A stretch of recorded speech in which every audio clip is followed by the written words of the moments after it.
35,000 crore. How, I know it's early days, it's just end of day one, but how do you put this 16,000 crore into perspective? Clearly, I think 16,000 crore is in some ways better than what was initially expected.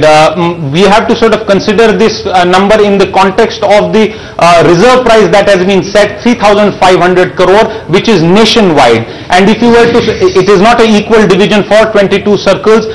C category circles, the reserve price is far lower. A category circles like Delhi, Bombay have a far higher reserve price.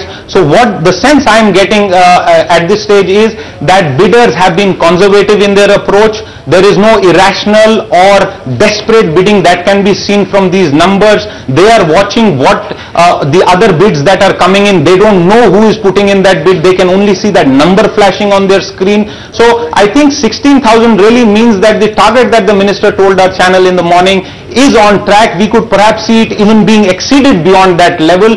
The only issue of concern is the lack of activity in several circles, right. But that can again be attributed to the fact that they are category C circles, which will see demand perhaps emerging at the end of the day.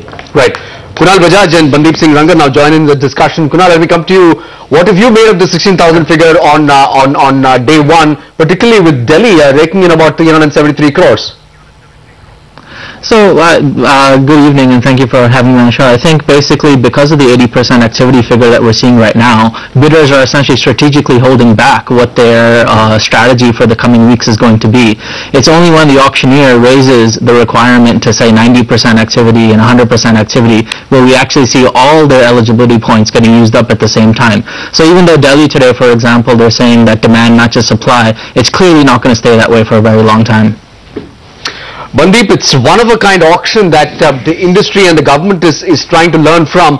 What have you made of the kind of perhaps global best practice when it comes to such auctions that perhaps is being replicated here?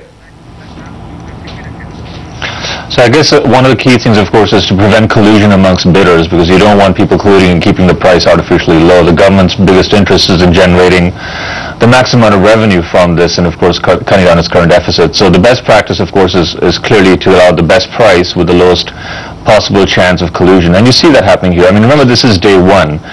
This is a 2-week process, and with most auctions, the ultimate rush to the finishing gate is in the last few days, in fact, the last few hours. So we have a long way to go, and I think this is a good process they put in place for getting the maximum value.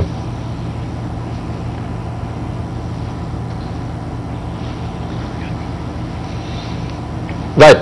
Kunal, are you therefore saying, as you heard Bundeep saying, that it's going to be probably the real rush is going to happen in the last few days? So are you saying that the first day number, 16,000 crore, seems on track to get us closer to the 40-45,000 crore number that the minister talked of this morning?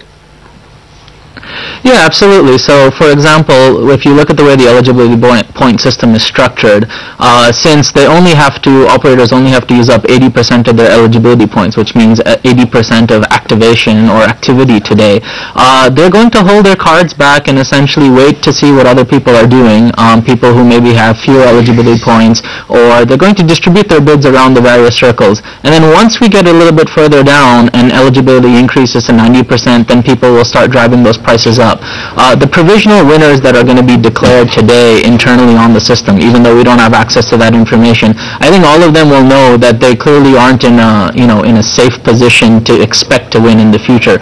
So as we move forward, when the auctioneer changes some of the rules around activity, when the auctioneer continues to raise the prices, a lot of the big players will probably re-enter the auction at that point at those higher level of prices. And day one to have gone up this much and to have completed 6 rounds of activity, I think that's 5 rounds of activity, I think that's pretty good. Kunal, Siddharth here. I had a question. In terms of the fact that 5 rounds have been completed, what does this really indicate? Are we sort of moving much faster than earlier expectations, and does it mean that the 2-week timeline that generally seems to be the consensus for completing the auction is perhaps going to finish earlier than thought? And the second bit really, what about the C category circles which are seeing a minus figure attached to all of them?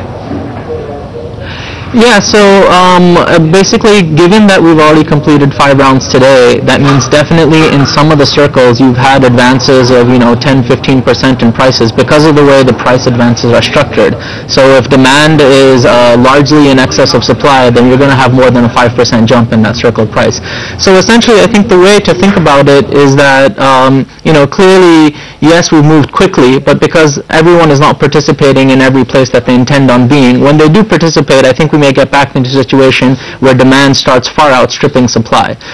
It's too early to say exactly what everyone's strategy is going to be, but maybe 2 weeks is not what it's going to take. If they continue doing 6, 7, 8 rounds per day moving forward, we may be wrapped up within a week's time because the eligibility requirements is really what's going to determine how quickly we get to the finish line.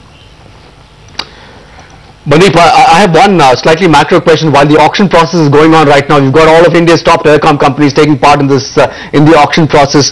Will the kind of money that's being invested right now justify the returns in the long term?